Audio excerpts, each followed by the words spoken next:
আপনি কি কখনো এমন কাহিনী শুনেছেন যেখানে এক বিশ্বস্ত কুকুর মানুষের জীবন রক্ষা করতে নিজেরই প্রাণ দিয়ে দেয়? আজ আমি আপনাদের এমনই এক গল্প বলবো, রাজা আদনানের বিশ্বস্ত প্রহরী। মন দিয়ে শুনবেন এই গল্পটা। ছোট্ট শহরে রাজা নামের এক ছেলেকে সবাই চিনত তার স্বপ্নের জন্য। ছোটবেলা থেকেই তার একটাই লক্ষ্য, বড় ইউটিউবার হওয়া। তার ঘরভর্তি ছিল পোস্টার, লাইট, সস্তা ক্যামেরা আর অনেক বড় স্বপ্ন। কিন্তু যত ভিডিওই বানাক ভিউবার ছিল না, সাবস্ক্রাইবও যেন আটকে ছিল একই সংখ্যায়। একদিন হঠাৎ তার মাথায় এক বেপরোয়া আইডিয়া এলো, ভাইরাল হতে হলে কিছু আলাদা করতে হবে। সে ঠিক করলো গভীর রাতে সরকারি কবরস্থানে গিয়ে লাইভ করবে। ভৌতিক পরিবেশ, অন্ধকার, রাত, দর্শক তো জমবেই। যেই বাবা সেই কাজ। রাত প্রায় 1টা, শহর তখন ঘুমে ডুবে আছে, কুয়াশা হালকা নেমেছে। রেজা কাপা হাতে মোবাইল আর ছোট্ট টাইপড নিয়ে ঢুকে পড়ল সেই পুরনো কবরস্থানে। চারদিকে কবরের সারি, শুকনো পাতার মচমচ শব্দ, দূরে এক আটকা ঝিঝি বুকার ডাক।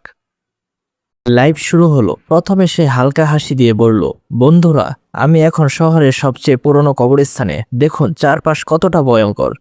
দর্শক সংখ্যা ধীরে ধীরে বাড়তে লাগলো। কমেন্ট আসছে, ভাই সাবধানে থাকেন, পিছনে কিছু আছে নাকি?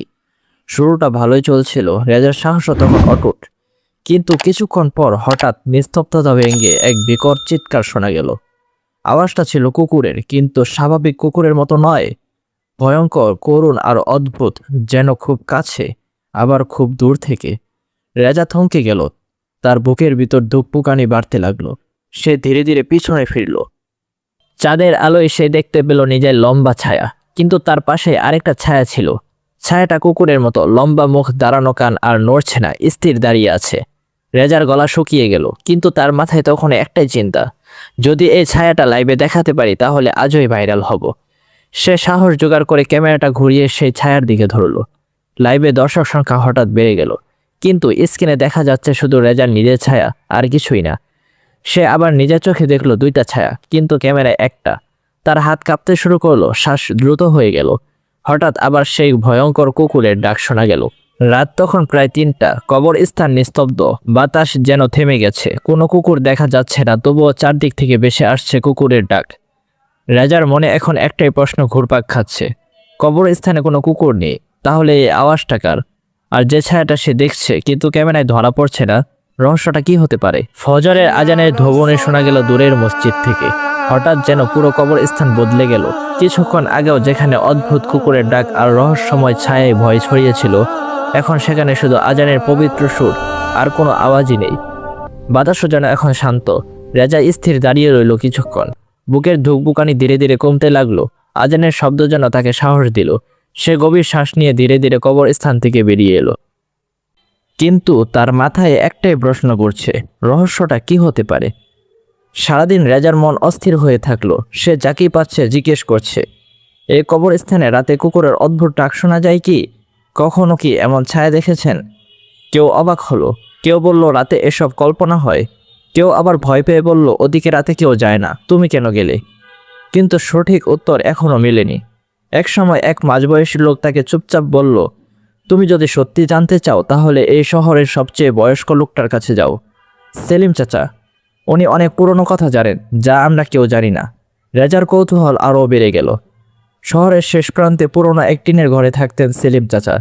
বয়স প্রায় 90 ছুঁই ছুঁই, চোখে মোটা চশমা, কানে কম শোনেন, কিন্তু মাথা এখনো পরিষ্কার। রেজা দরজায় কড়া নাড়ল।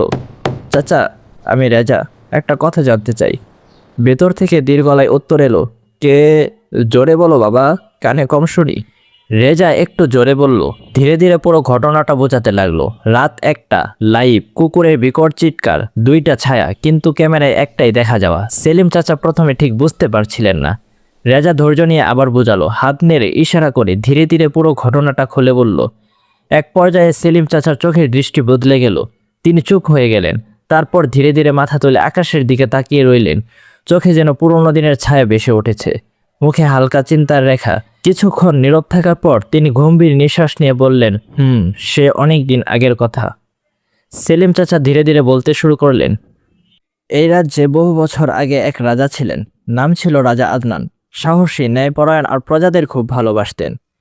কিন্তু তার সবচেয়ে প্রিয় ছিল এক বিশ্বস্ত কুকুর। কুকুরটা শুধু পাহারাদারই ছিল না, সে ছিল রাজার ছায়া। রাজা আদনান যেখানে যেতেন কুকুরটিও সেখানেই থাকতো।